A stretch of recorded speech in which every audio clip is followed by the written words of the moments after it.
Have you just completed a bilateral cleft secondary rhinoplasty? So you see I've used two Tajima incision or a reverse U type incision. We've achieved a nice dip projection. We've got a symmetry in the nose.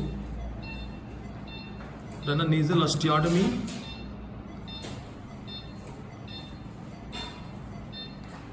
I think the stigma of the cleft nose is kind of gone. And this is how he was before we started. That's the nasal view.